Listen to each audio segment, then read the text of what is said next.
Hello and welcome back to my channel. In this video, I'm going to be showing you how to synthesize the compound below from the starting material and any other appropriate reagents.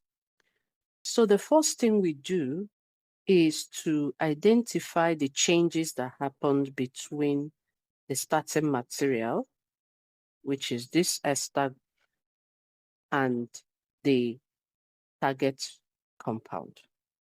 So the starting material has 1, 2, and then 3 carbons, okay, which is attached to the oxygen. But the target molecule has 1, 2, 3, 4, 5, 6, plus this other carbon. That is a total of 7. So this tells us that we're going to be adding a carbon chain into this molecule.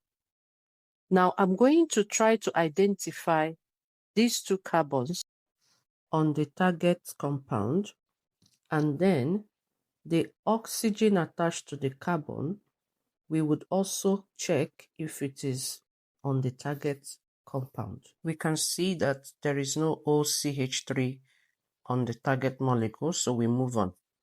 So these 2 carbons are definitely still in the main compound. So let's identify those 2. So if you come to this compound, the oxygen, this oxygen here, the carbon below it, that should be this carbon. And then this other carbon should also be this carbon. So we've identified that those 2 carbon is there, which means that this part was added and this other part was added while this is removed. Okay.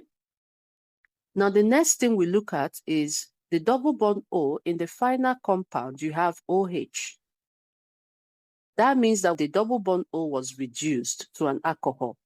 And in conclusion, we can say that we would need a Grignard reagent, which is a reducing agent that can reduce while also adding a carbon chain. So that gives us an idea of the reagents we need. This is the steps we're going to take. If I'm adding this side first, I'm going to count the number of carbons I need. So this is 1, 2, and then 3, which means I need a 3-carbon Grignard. So this is a typical Grignard reagent, and you have 1, 2, 3 carbons. So this first step, I'm going to show you the mechanism of how the reaction occurs. The carbon attached to the Mg is going to be the nucleophile, okay? And that would attack this carbon double bond O, which is your electrophile or the electrophilic site. When that attack happens, this double bond will break because, again, carbon cannot have more than 4 bonds. So that will force the pi bond to break. And over here, you have O negative, an alkoxide. And then, in order to maintain how it looks here, I'm going to put this carbon up here, okay? And then we're going to attach the 1, 2, 3. So if this is 1, this is my 2, and that is my 3. So you attach it to the carbon. This oxygen and carbon is still there. So the alkoxide will form back the double bond. Because this is a living group, it will leave easily. At this point, you have a ketone.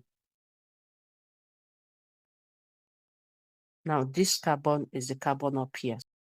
Now, for the next step, we're going to add another Grignard. This is 1 and 2. So we need a Grignard with 2 carbons. This is going to be 1, 2 MgBr. So again, this carbon side here, this side is your nucleophilic site, is going to attack the carbon with a double bond O, and the bond here would break. And then you're going to have the oxygen again as a negative sign. And remember, the carbon, I'm going to put this carbon up, this one up, and then you're adding your 1 and 2 carbon to that side.